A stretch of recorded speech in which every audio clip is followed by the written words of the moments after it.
कल्याण लातूर जनकल्याण द्रुतगती महामार्गाला महाराष्ट्राचे मुख्यमंत्री देवेंद्रजी फडणवीस यांनी डिसेंबर 2025 मध्ये तत्वतः मंजुरी दिलेली आहे।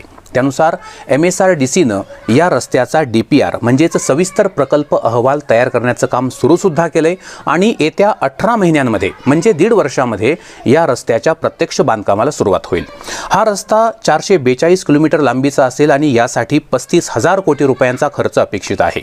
या महामार्गाचं वैशिष्ट्य असं की कल्याण ते लातूर हे 10 ते 11 तासांचं अंतर या महामार्गामुळे फक्त 4 ते 5 तासात पार करणं शक्य होणार आहे।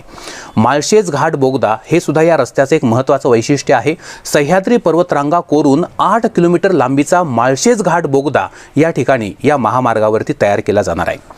कनेक्टिव्हिटीचा जर विचार केला तर भविष्यामध्ये या कल्याण लातूर महामार्गाला विरार अलिबाग मल्टी मोडल कॉरिडॉरशी जोडलं जाणार आहे। सोबतच महाराष्ट्र कर्नाटक सीमेपर्यंत हा रस्ता कनेक्ट केला जाणार आहे।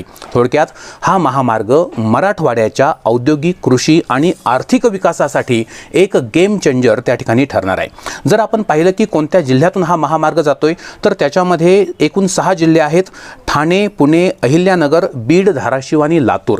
सध्या धाराशिव आणि बीड या 2 जिल्ह्यांमध्ये रस्सीखेच चालू आहे, कारण धाराशिवचे नेते खासदार ओमराजे निंबाळकर आणि पालकमंत्री प्रताप सरनाईक यांची मागणी आहे की हा मार्ग धाराशिव जिल्ह्यातून जावा, जेणेकरून धाराशिवचा विकास होईल। त्यांचं म्हणणं आहे की लातूर, कळंब, पारा, ईट, खर्डा, जामखेड या मार्गाने जर हा रस्ता गेला तर 60 ते 70 किलोमीटरचं अंतर हे कमी होणार आहे। तर इकडे बीडमध्ये खासदार बजरंग सोनवणे आणि धनंजय मुंडे यांनी देखील हा रस्ता बीड जिल्ह्यातूनच जावा अशी आग्रही मागणी केलेली आहे। जर या मार्गामध्ये बदल करून तो धाराशिवमधून नेला तर बीड जिल्ह्यातील आष्टी आणि पाटोदा यासारखे दुष्काळी जिल्हे विकासापासून वंचित राहतील असं त्यांचं म्हणणं आहे। MSRDCनं नुकत्याच प्रसिद्ध केलेल्या माहितीनुसार हा महामार्ग आष्टीतूनच नेण्याचं त्यांनी अंतिम केलेलं आहे।